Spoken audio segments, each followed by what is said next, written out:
Welcome to episode 9 of the Discovery Files. This is going to be our first video episode, so if you are listening to the audio only format, feel free to log on to our YouTube channel and you can watch the video of this interview with Nick Tate. Hopefully, you enjoy it and give us some feedback if you enjoy the format. I had been involved in several discoveries in various relative amounts of people involved, from a huge team to just myself, and it's very different in all cases. But in every case, there's always a series of points where something has to go right. Someone has to have one of those epiphany moments where they go, that's that's not what everyone thought before, and all of a sudden it's a discovery in inverted commas. But how do you define a discovery? Is it when the resource is defined? Does it then become a discovery? Is it the day that they turn the key on the plant so it actually produces something? Is that the discovery? Is it the day that some guy kicks the first rock in the field and goes, well, that looks interesting?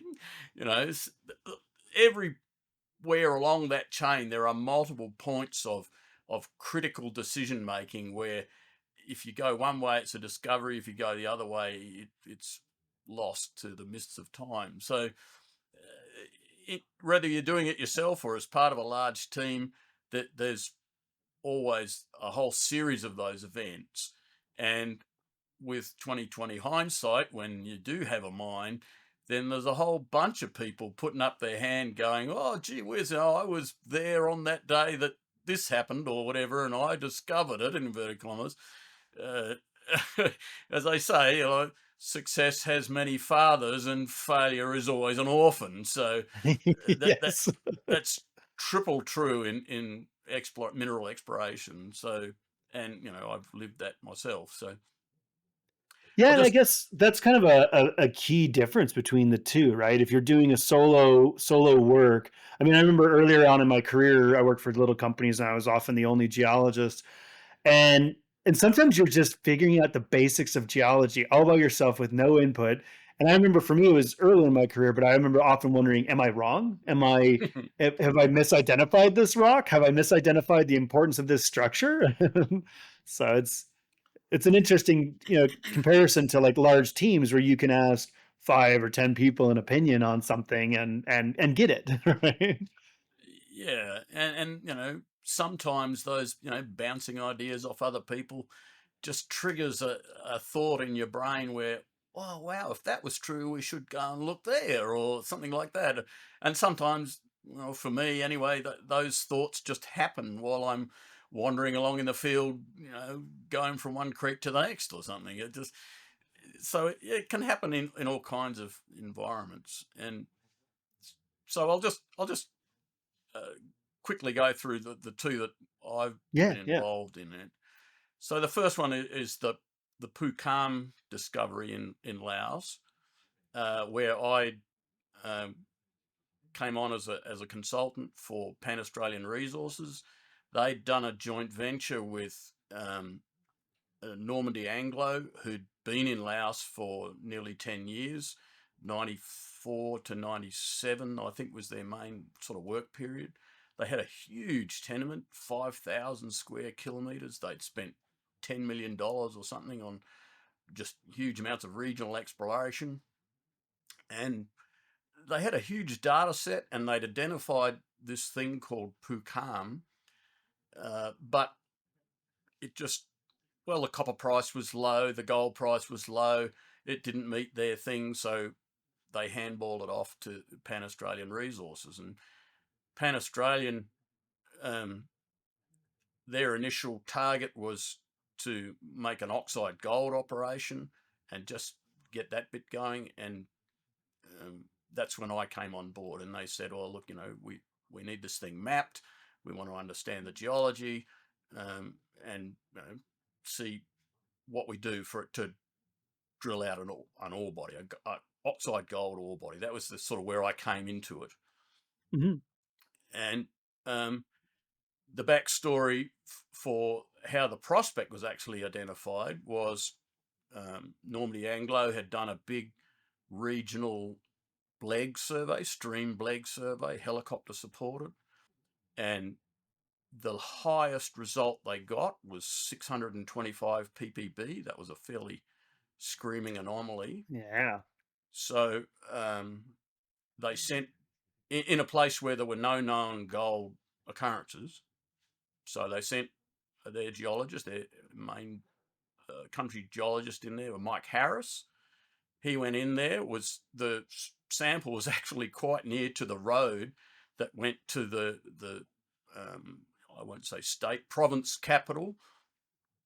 Uh, it was just a few hundred meters from the road, and Mike drove down the road with a couple of Lao field hands, and they were going to go and have a look, see what they could see in the creek where the sample was taken and everything. And as they were driving down that road, Mike asked them, "What's the name of this place? What's it called?"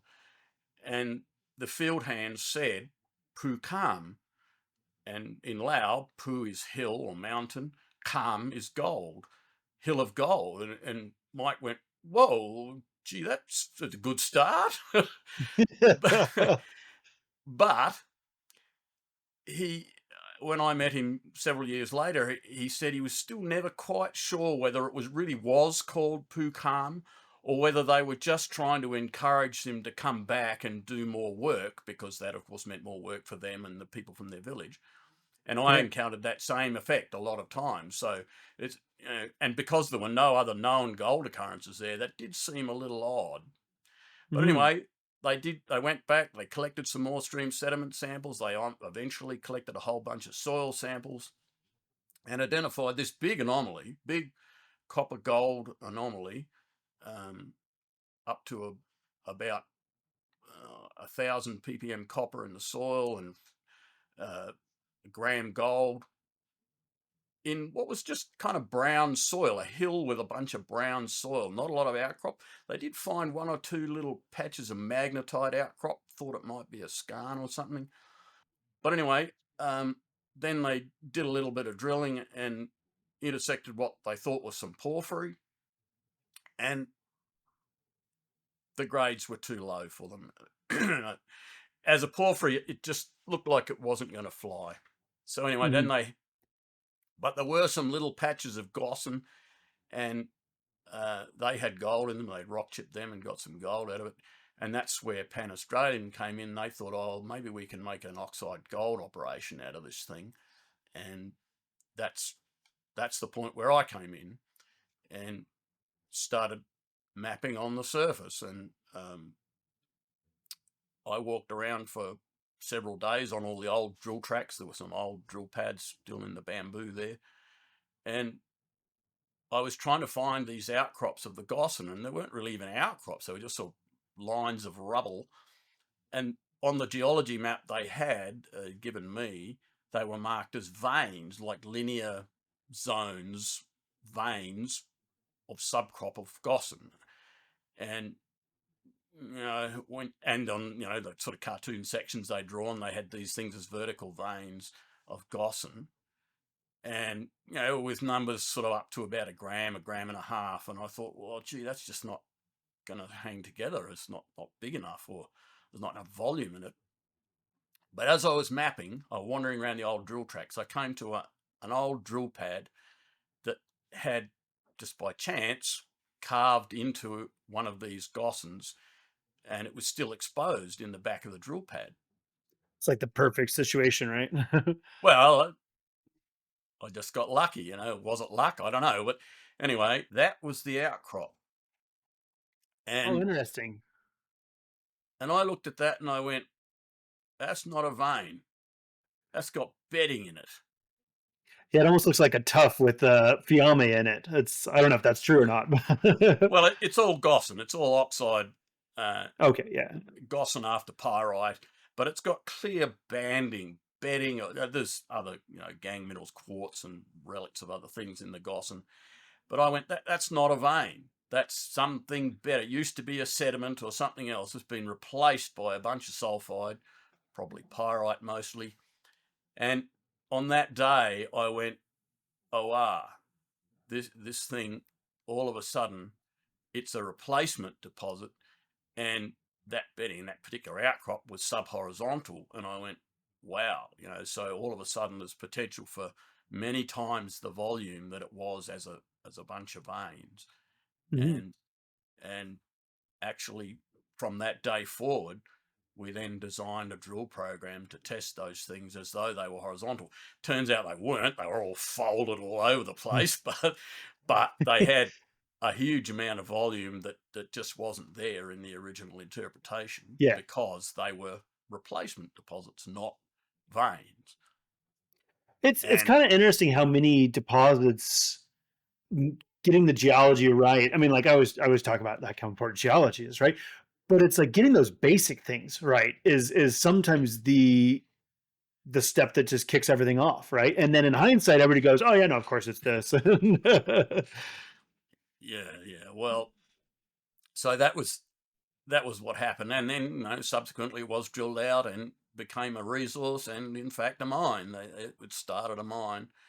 And, of course, there were many times along that way when there were, again, critical decisions about how much drilling there was and where we drilled and how they were going to process it, where they were going to build the plant. And the company nearly went broke several times trying to raise the capital to drill it out.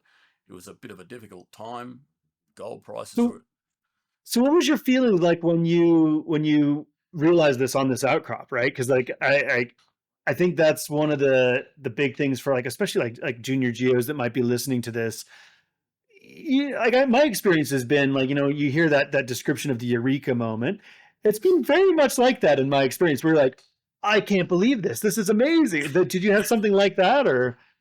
Well, that day was one of those moments for me. Because all of a sudden I realised that it wasn't veins, wasn't vertical veins, and I didn't know what it was exactly, but all of a sudden it had potential that was far beyond what I understood or thought before, and what was understood before by the previous owners. So I mean, it still probably wasn't their target. They were looking for a porphyry. They were looking for a standard Yeah, Southwest US, oil drum shaped porphyry, and that's actually roughly what they had on their map when I first arrived. And there's sometimes you find another. what you want to find. It wasn't what they were looking for. So, and even that, what I found wasn't what they were looking for. But Mhm. it turns out it was what Panos was looking for, and it turned into a mine. And then it went on from that. There were actually several epiphany moments in this one. And the second one was when, they sort of got rolling on drill out of that gold thing. Then the country manager at the time, um, Ralph, what's his second name? I can't remember. Um, he said, "Oh look, copper price is coming up a bit. Do you want to have another look at the copper, which was the original target of this thing? The old drill core is stored in a shed in Vientiane somewhere. Go and dig it out and log it all again and replot all the sections and see if you can figure out what's going on. On top of I already had done the mapping on the surface. So, and the first thing when I was mapping on the surface, there were a few exposures in the drill tracks and things, and I couldn't see any porphyry. Like everything I saw looked like a maybe porphyritic volcanic, but there were a lot of tuffs and sediments, and I couldn't see any like normal diorite porphyry that you're supposed to see in one of these porphyry, diorite porphyry systems.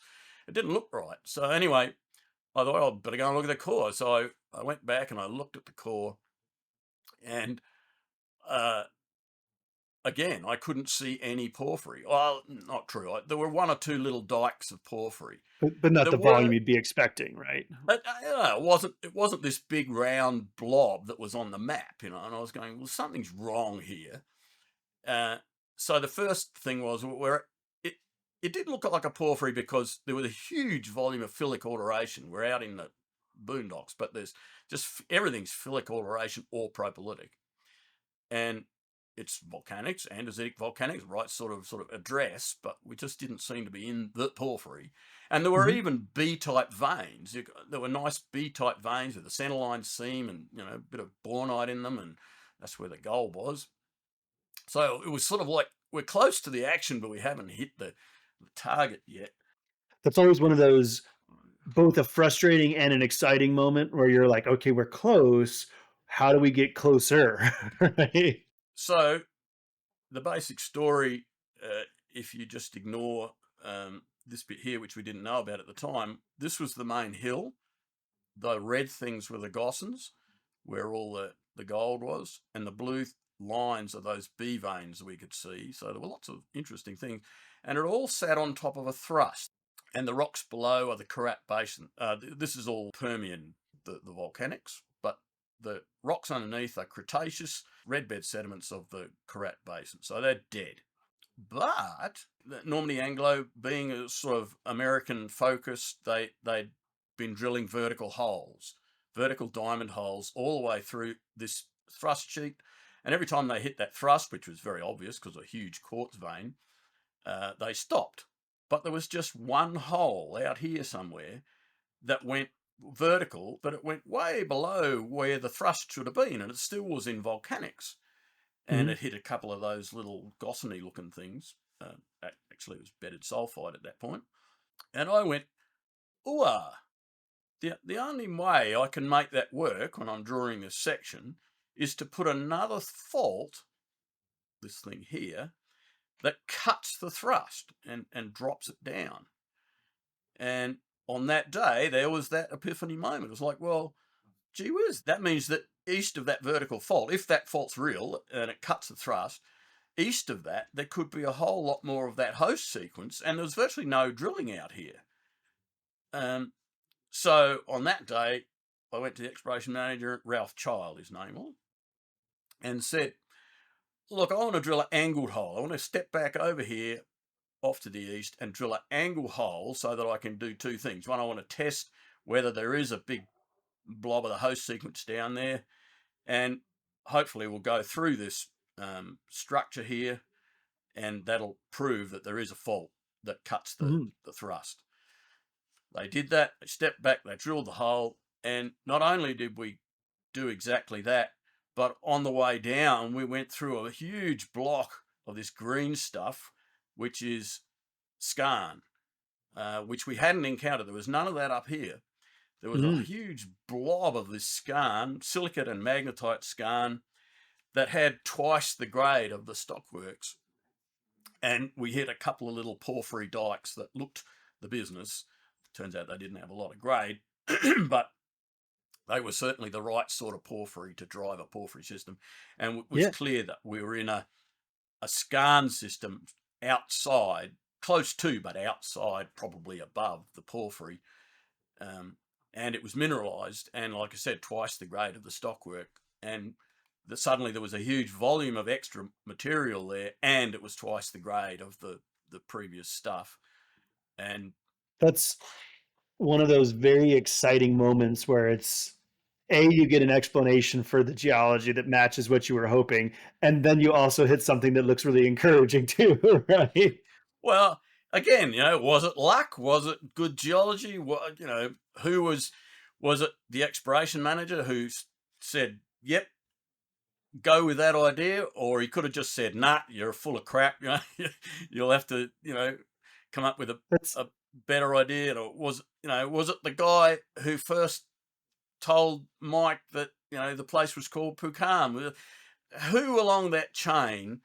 And then of course it, the project had to be drilled out.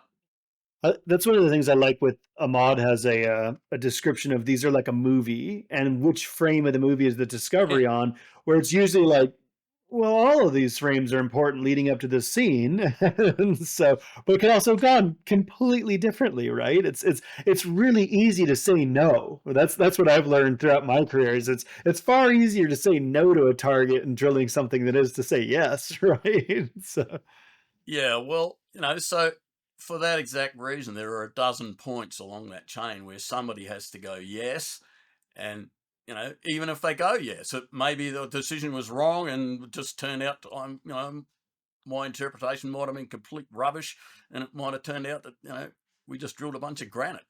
Uh, there is, in fact, a Yeah, whole big fat pile of granite further east. Had we been a little too far north or too far south, we might have just drilled granite and got unlucky. yep. So many things have to go right, and it just happened that we got the whole sequence right in that. And there, that And then thing that I'm sharing now is that's it today. yeah, It's yeah. a huge hole in the ground. So And it's um, and it's I think one of the things I was also thinking about is you were describing walking around on these drill pads. I've talked to geos who, have worked in projects with covered terrain and they go, well, there's no point in mapping because it's all regolith or whatever. And I've always just been like, I want to walk my drill pads and the drill roads and just see what I can see, even if it's all alluvium or whatever. Maybe I'll see something, and maybe you don't, And but if you don't ever get in the field, you're not going to make these discoveries, right? You think about the change that you saw in the orientation from that one drill pad that happened to be in it. It starts this whole chain of events, right? And so if you hadn't gone and walked your drill pads, you would have been probably walking away from these narrow, scraggly vertical veins, right? So yeah, yeah. And if this, if that, the story of how I actually went to go to work on that project was some crazy thing where uh, it was in the middle of a downturn, and I I was using borrowing a printer from a guy that ran a contracting agency, Simon Beams, and he just called me up one day because he knew I was sitting in my butt doing not much, and he said, "Oh, do you want to go and work in Laos?" And I went, "Well, where?" and then I looked it up on the, sort of Googled it and went, "Oh, jeepers, there's all this unexploded ordnance, and there's actually in that particular area we were working some pretty cranky people who, shot up the occasional bus." And I thought, oh, I could have just gone, nah, that yeah, might have been yeah. it, just a million decisions along the way, and every one of them just happened to go right. But of course, if there's enough geologists out there doing things and exploration companies doing things, one somewhere along there will make that right chain. But Yeah, you yeah, you can't you can't just plan it from day one and say this is the sequence of things you have to do, because eh, all the way along the chain there'll be random things happening, and you'll have to make decisions at that each of those points and make the yeah. right decision, which yeah, there's you got to get lucky sometimes, I think.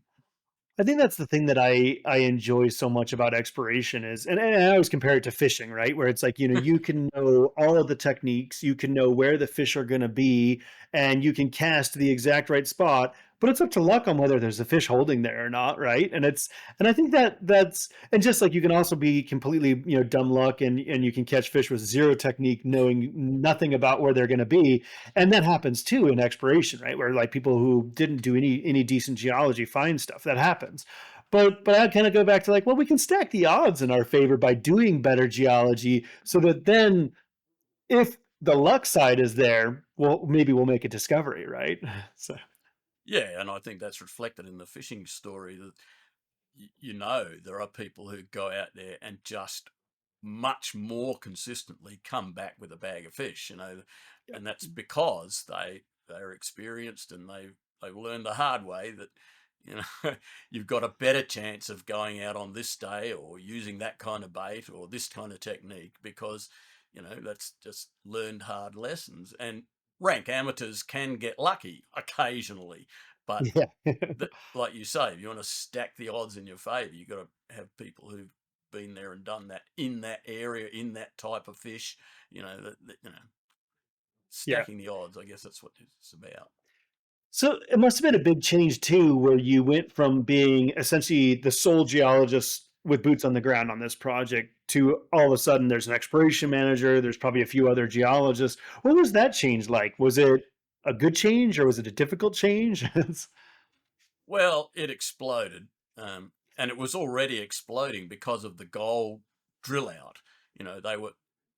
We went from living in bamboo shacks to having a full size exploration camp with drillers and everything else and all the stuff that came with that. And of course, development geos and engineers coming in and then it scaled up again when they started drilling out the skarn and you know turned into a massive open pit mine. Yeah. And Yeah. the culture changes as well. It changes from you know the the exploration pointy end people out there, dealing with locals and everything on a daily basis to this kind of, military mindset of the mine development people. Yeah. And Yeah. and for me that's not the bit that I enjoy. So ultimately I left when they And that, started doing the serious drill out for the skarn part. and that's very common with a lot of the explorers I've known who were they love that early stage. And I almost say the point where it changes is when you go from wearing a sun hat to wearing a hard hat, right? it's it changes and it's different. And I've known people who, were requested to stay on through that and were just miserable, right? And I know other people who love that environment, the hard hat environment and the regulate like the more regulated side of things. But it's almost typically like there's two kinds of people, right? Where it's the people who love this side and the people who love that side. Yeah, and that in fact often is the death of companies because the the people that started it were exploration people and junior explorer type people. They know how to work in that environment and wing it when you have to and whatever. And when you put those people into the environment where they have to you know start filling out JORC statements and doing stuff in a systematic way, they often fail because it's just not their thing. It's not the way they're used to doing things. So a lot of juniors fail at that point. The whole thing collapses because they can't raise money because they haven't done the documentation right, or Yeah, they've yeah. annoyed someone along the chain, and the joint venture plummets. So there There's a is lot that really falls over. a Yeah. 50 things, but there is really a good argument for juniors exploring, finding things, and then handballing them on to miners who Yeah. do mining, and then those people go off and do it again, exploring for other things. So I, It's almost like you need a third set of companies, right? Where you have, like the people who are the early stage explorers. You have someone who's going to do all the work to convert it to something that the bigger companies are interested in buying. Because like I remember, like when I worked for the juniors, and we didn't collect our QD. Like we didn't do geotech. Like we had no idea about any of that stuff. And then the people who bought that project later were probably like, "What the hell is wrong with these geologists?" And so I think about, there was definitely a need for someone to handle that intermediate phase, right? Because we certainly didn't do it. yeah, well, this particular company, Pan Australian, that I was working for, they went the full transition, and as I said, they came so close to failing financially. A couple of times we were sort of counting the days when we were going to get the pink slip, and at the last minute they raised some money and kept it rolling. Yep. So Yep. yeah, it came very close to that for them, but it's one of the few where they did the full transition from small junior explorer to mid-tier mining company. It's very hard. I remember I had a similar experience earlier in my career, and I remember like literally the power, getting shut off because they ran out of money, and we're looking at it going like, how are we possibly going to do more drilling if we're out of money? And ultimately it turned into a mine, and it was not easy, and it was a lot of that wrangling and personality, and even just that transition from early stage to how do you develop it and how do you raise money when you were an early stage explorer now going into development. It's a lot of complexities there, right? And I wonder how many companies fall over, and that's typically like a 10-year delay after that happens, right? Where Mm. like, they, especially if they go into receivership or something like that, it gets even more complicated, right? But it's like, I wonder how many companies are out there where they found something and just were not suited for transitioning it over to the next phase, and then it just sat there and died. Well, and you know, perhaps if you're in that business, that's a business opportunity. There must be dozens of companies like that who actually have some asset that's not that dang bad, but they've fallen over because of some other issue, and they just can't get it up, and there it is, sit there stuck. Yep. Often, they're financially stuck as well, and someone doesn't want to exit at the right price or whatever. But sooner or later, the rocks don't go away. The companies live and die and go whatever, but the rocks don't go away. Yeah. So Yeah. there's probably no, there are a lot of deposits which on their own, without the complexity of ownership on top of them right now, would be a mine, but for Yeah. some bad history of development. Yeah. Now, I interrupted you earlier, and you were going to talk about another, like a different discovery experience. Do you want to lead into that? Okay, so when Pucam did become a mine, particularly the copper mine got started development, I was out of there. That's not mine development isn't my thing, and um, whilst I been in Laos then for about 3 years, and I start to speak a bit of language. I'd compiled a bunch of data. I knew how the system worked, and I, I thought, wow, gee whiz, that that geology is over 2/3 of the country, and seems like great potential to do it again. Um, and there's like 3 exploration licenses in the whole country, and I thought, well, that looks like an opportunity. So I started up my own company to try and sort of replicate that um, thing. And I read the foreign investment law, looked pretty attractive. The mining law was pretty simplistic, but workable. And I thought, well, I'll just start my own company and go and start sort of developing targets and bring in investors from Australia and do it again. Um, should be easy, right? This is you must have been young at this time, because I know I had a lot of these thoughts when I was younger too, and it seems so simple. Yeah, yeah. Well, it was an education, a very long, expensive, and but very educational, I would have to say. Anyway, uh, my first modus operandi was just to go and try and collect all the data that there was, because they hadn't had a mining industry. There was no sort of um, geological repository of information, or open file system or anything. There were just a bunch of dusty old reports in the mines department.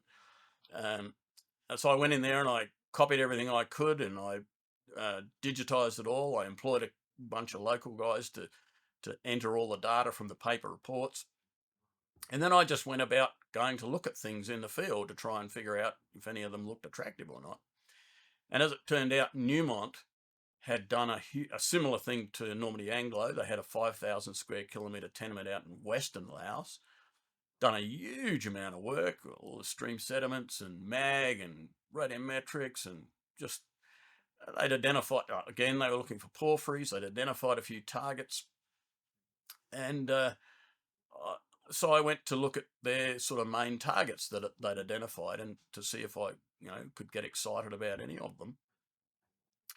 And one was in their reports was described as this nice breccias with good gold grades, and there was some sort of big zones of it drawn in this sort of cartoonish map, and I thought, well, that looks all right.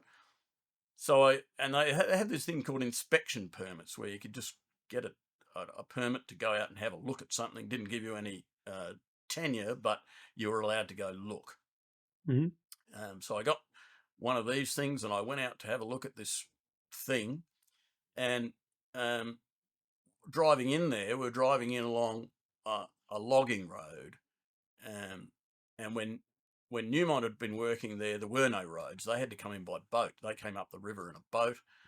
But now there's this logging track, and as I'm driving in along this track, I see a sign on a tree, a hand painted thing in Lao, nailed to a tree in green paint, and we're sort of 10 kilometres from the target.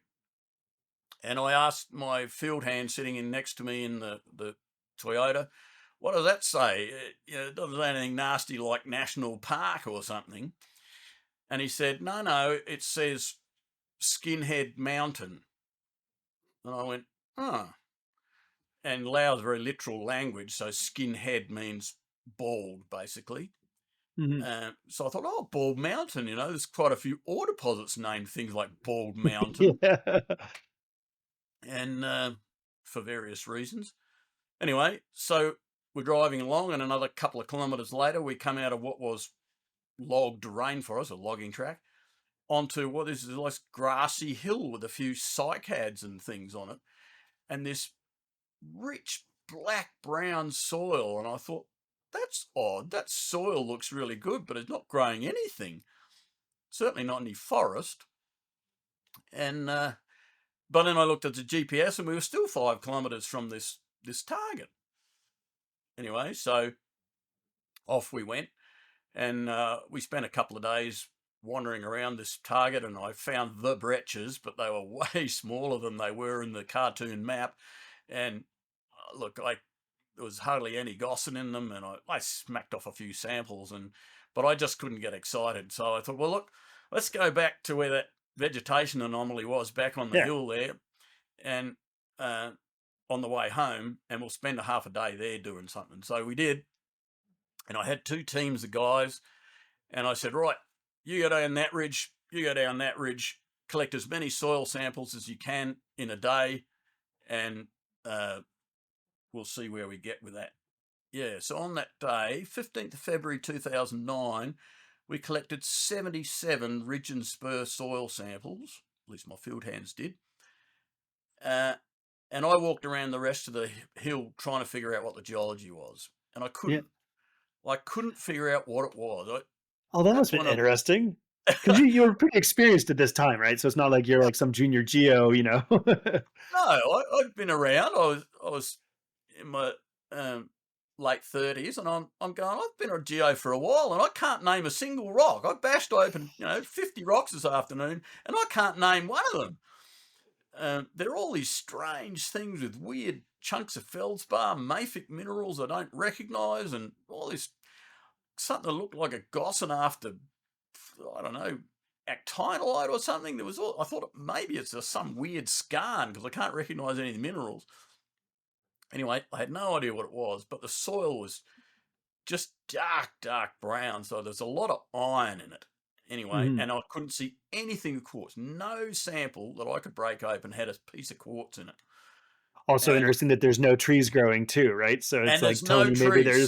there's Something is poisoning the vegetation, or Yeah. for something about this soil that the vegetation just doesn't like. So Mhm. anyway, it looked really interesting, and I sent the samples off to the lab.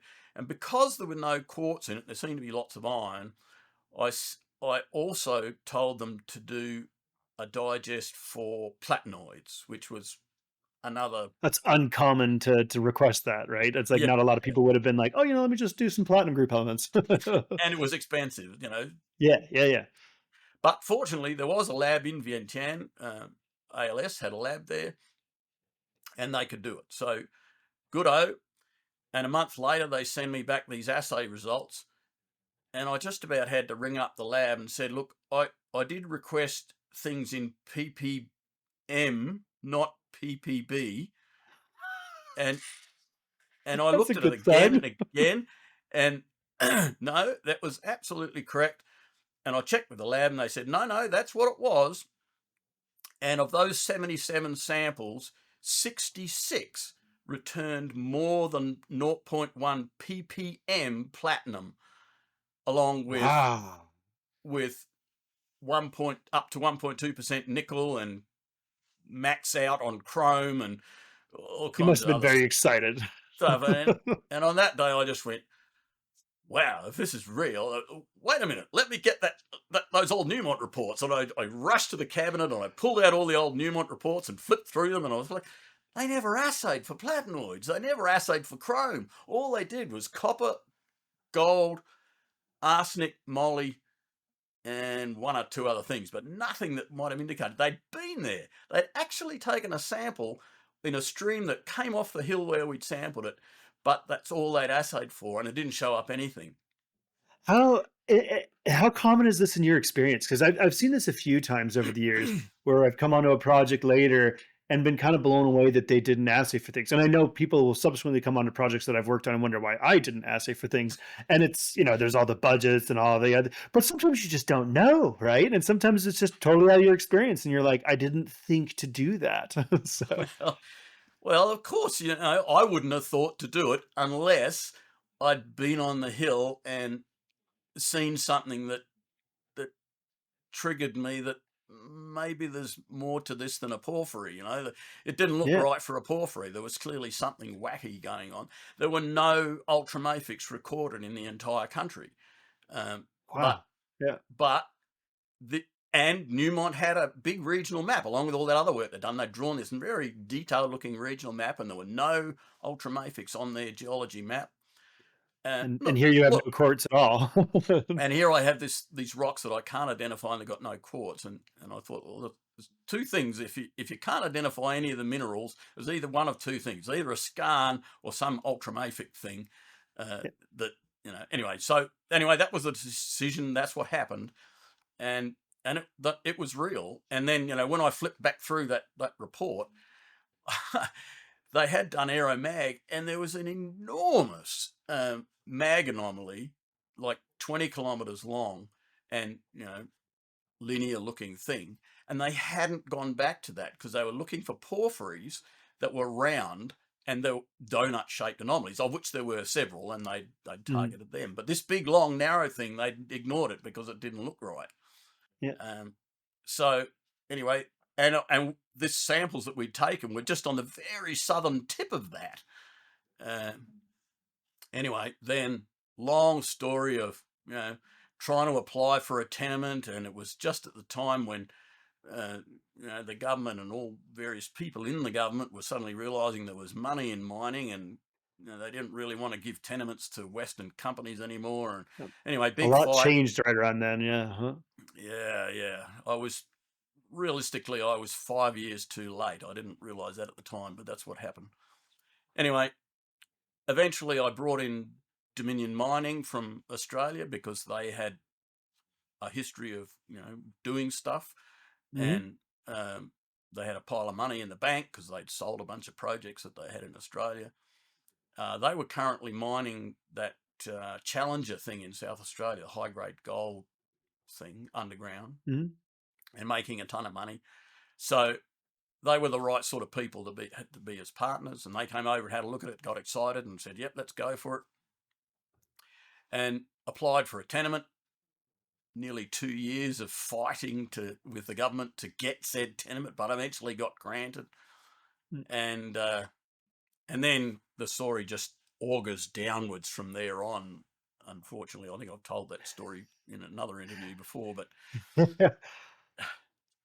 the bottom line was that the agreement was that should said tenement ever be granted, we would be in a joint venture with a series of terms that we'd agreed after much negotiation. But during that time, whilst negotiating the tenement with the government, Dominion got taken over by Kingsgate, who owned the Chattree mine in Thailand, and Kingsgate considered themselves a gold company, so they weren't really interested in platinum for a start. And number two, they really didn't like the deal that Dominion had signed with me. So when the day came that the government did actually sign the license and it was granted, they basically came to me and said, "Well, we're not going to sign. You know, just you don't like Oh, it, then see you in court." And oh, knowing that's full well heartbreaking. that I wouldn't be able to fight them in court, or at Yeah, least yeah. they would just grind me into the ground. So it didn't quite end there. Um, I mean, what you think about karma, but Kingsgate eventually got kicked out of Thailand because they hadn't met their commitments for um, Thai ownership after 10 years, which they were supposed to do. Amongst other things, they'd just been fighting with the government for a long time, got kicked out, and went another way, and they handballed the project on to another small company, Mekong Minerals, who then tried to float it and uh, couldn't because the market was Ah, down, and then they handballed it, did a sort of a reverse takeover thing with Santana Minerals, who then raised $3 million, I think, private to try and do something with it. But in that process, when they were trying to float it, they looked at the contracts that were associated with the lease and said, "Oh, there's this JV that you guys should have signed." And they wouldn't let them put the float documents together without signing that thing. So eventually they did sign, not mm. Kingsgate, the Yeah, subsequent yeah, the owners, subsidiary, yeah. and yada yada yada. But anyway, it's just been a mess ever since, and so it's still It's gotta sitting there. be it's gotta be heartbreaking, right? Because like, a part of you's gotta wonder, how big is it? What's the legs of this thing? What's it gonna turn into? And not knowing is so painful, right? Oh, look, so much of, a long history of, like I said, it was an education, not just in geology, but in the whole business side of it, the government side, the dealing with people, the money, it was just a huge education, expensive, painful, and long, but I learned a lot. And, Yeah. it now reflected, of course, in the things that I do now and don't do. Yeah, yeah. Which But I think that's always the hard part, right? It's all of our subsequent history up to that point guides our future decisions for better and for worse, right? And it can change your risk aversion very rapidly when you've been burned like that, right? It's hard. yeah, well, like I said, the rocks don't change. That thing still there. That soil anomaly after Dominion came back and did a huge big soil programs, geological mapping, and look, that the soil anomaly plus zero point 0.1 ppm platinum was 9 kilometers long Huh. and 700 meters wide, and it's an ultramafic complex, a layered ultramafic complex sticking out of the ground. That's what's the vegetation anomaly. Had Yep. I walked a little bit further down the creek that afternoon, I would have seen dunites outcropping in the creek. Oh, Um, that's cool. so yeah, this full-on ultramafic complex, classic thing. But there's argument about what style of ultra. I'm no expert on ultramafics, but it's been compared to the Great Dyke in Zimbabwe, or possibly that Stillwater thing, and Mhm. they're notorious for being difficult to find ore bodies in. They're big, but finding actual ore bodies in them is notoriously difficult. So look, Yeah. I chalked it up to experience, and but oh, and I forgot that along the way, when various owners were trying to do stuff with it, every man and his dog put up his hand to say, "Oh, we discovered this thing," as they were spruiking it to their investors. No, It's this it's one I so found it, and there were yeah. no previous workings. There was no records on the geological maps. There was no information at all other than that anomaly, that vegetation anomaly, and the decision I made on that day was the discovery. Is it a discovery? It's not a mine yet. Well, people might argue it's not even a discovery, but it was. It's it's always kind of fascinating, that stuff, right? Like, I know a variety of people over the years who were like phenomenal geologists and made like legitimate discoveries, and essentially in the process of selling or JVing or whatever their deal was, got totally burned. Nobody recognizes them as the discoverer, and all their hard work gets thrown out. And it's kind of heartbreaking to see how common that is in geology, where it's pretty cutthroat, right? It's I don't know. It's easy to pretend that things are nice and civilized, and I think the reality is there's like, I remember, I can't remember the guy's name right now, but he used to write this great column on geology, and like if I remember his name, I'll say it later. But anyways, I used to love reading it because it was so much of it was my experience with some of the smaller companies and some of the just the cutthroat deals that are going on.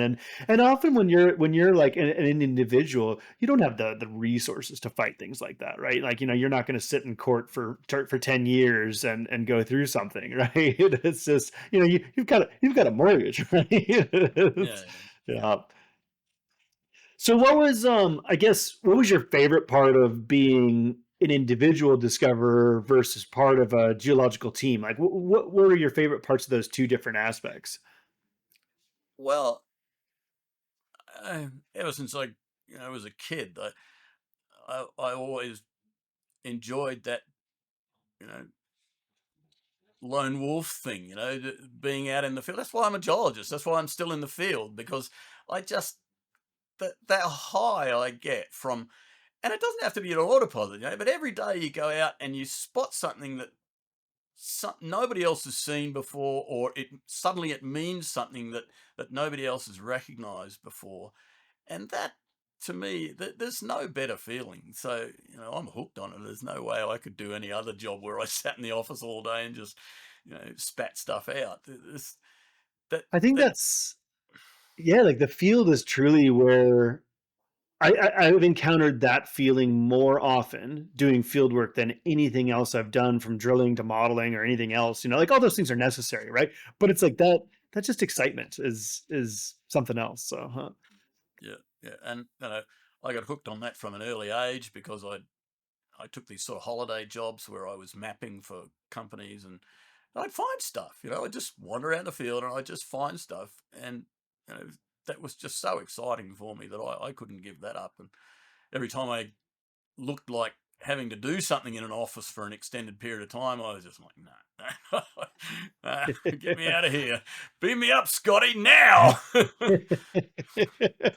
It's I don't know. I still remember that the first geology job I had out of school, and my boss was like, "Don't talk to any other geologists. Don't look at any geological maps. Just go out and figure out this thing."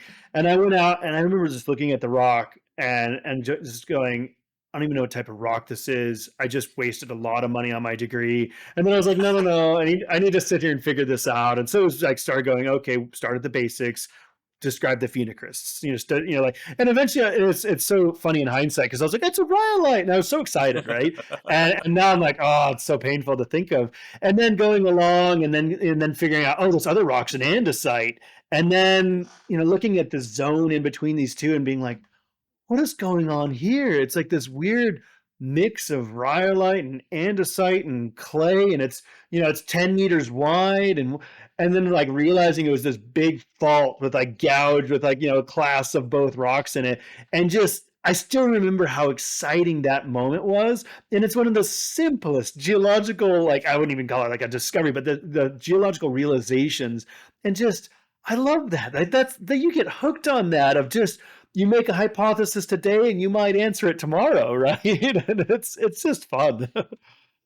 Yeah, well, I think in my sort of introductory video for my YouTube channel, I got this thing is uh, comparing geology exploration, anyway, to crime scene investigation. It's like there's all these scattered pieces of evidence, and some of it's covered up, and some of it's you know rubbish, and some of it's not real. And when you sift through it all and put together all those little things, and then you find that one little piece of evidence that just makes it all fit together, that you know if you're at all into sort of true crime novels and things, then you should be a geologist, because it's just you live that every day.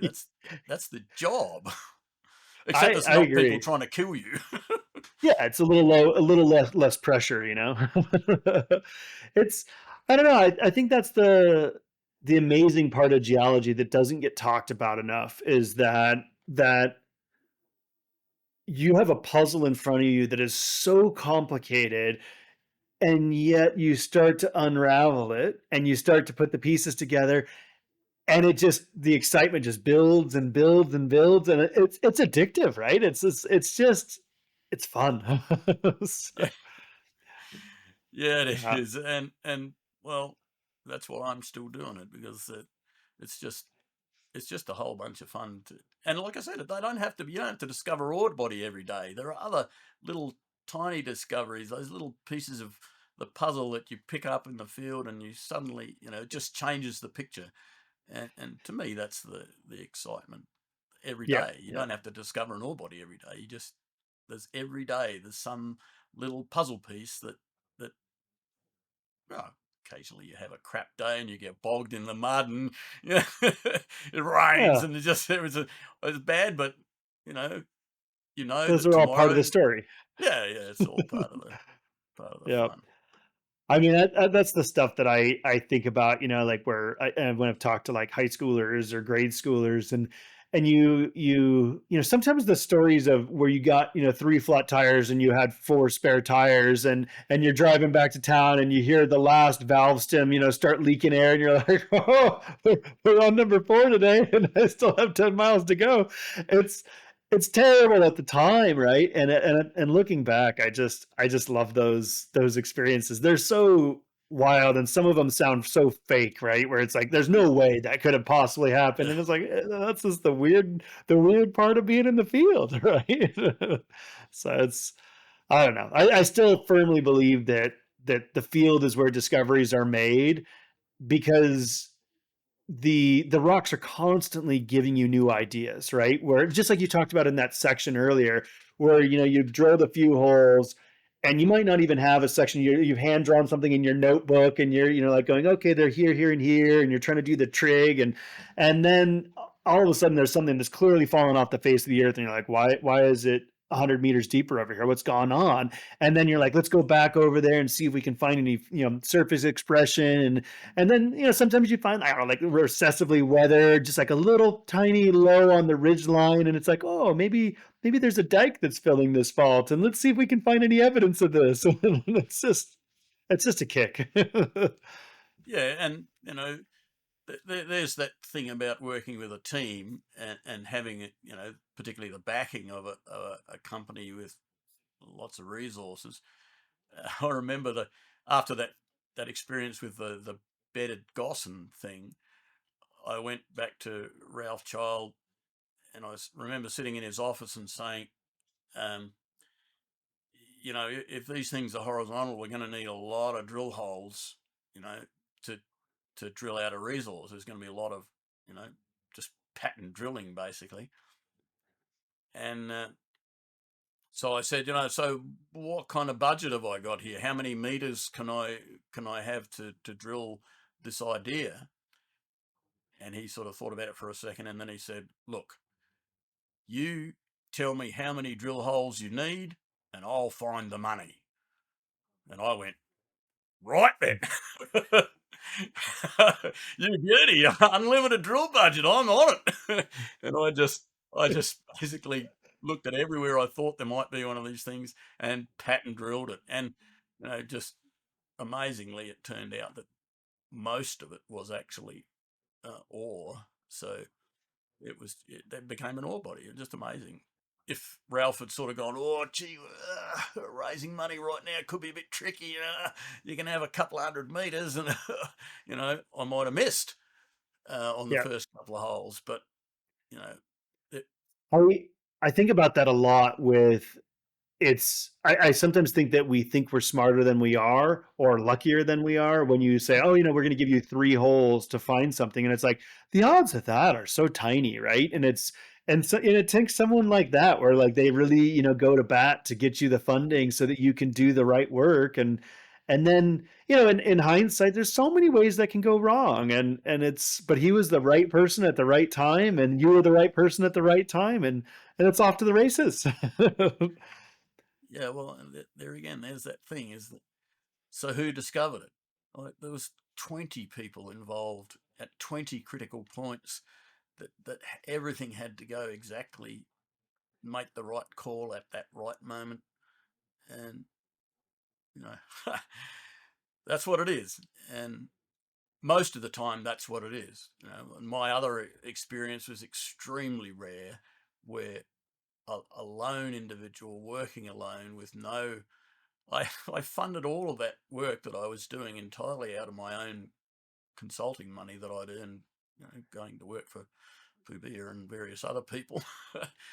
Yeah. So it's just not a common thing, particularly these days, where uh, in a lot of countries anyway, it's simply not possible for one person to have enough resources to even get all the paperwork done before you start cracking rocks, So it's, you know, we talk about whole other issue of declining discovery rates. Well, my opinion is that the main reason for that is just the friction now that's involved in doing exploration. It's just so complex and so expensive to get started that people with good ideas and enthusiasm just get ground down before they even get to the field, let alone whether or not they have the skills in the field.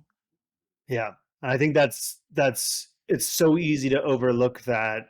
And yeah, the exactly, the complexity of it just grinds away. And versus being able to throw a like one of those backpack drills on an outcrop and test an idea, in an afternoon.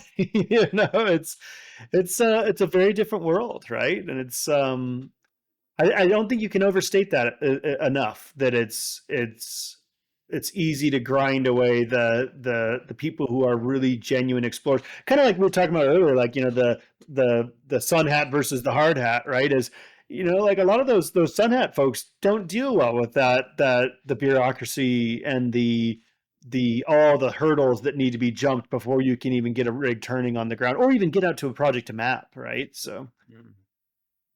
uh, Yeah. I was going to ask what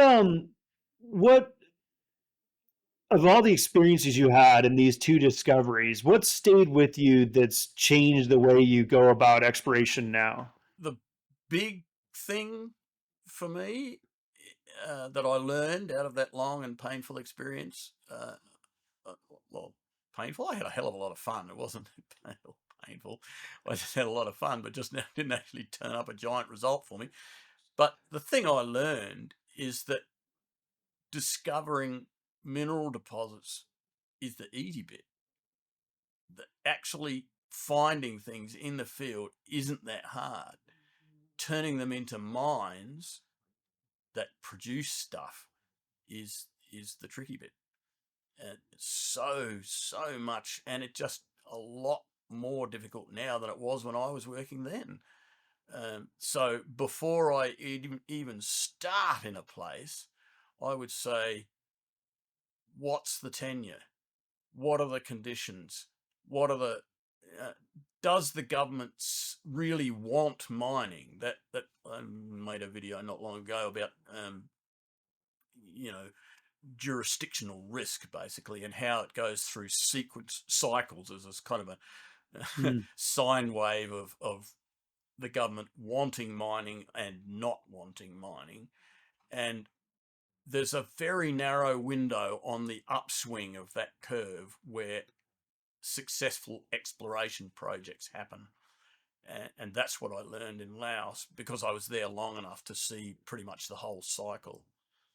Um, that that is the most important thing for exploration, not the geology, not even the people. The people are second. You need good people who are enthusiastic and know the stuff.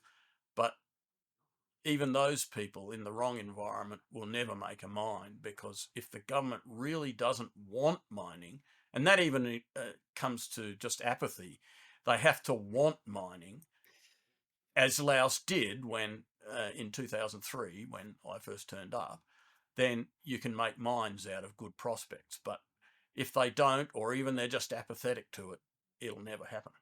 You'll just yeah. be wasting your time. No, that's really really insightful. I'm gonna stop the recording unless you have anything else you'd like to add, or subtract. No, that's good for me.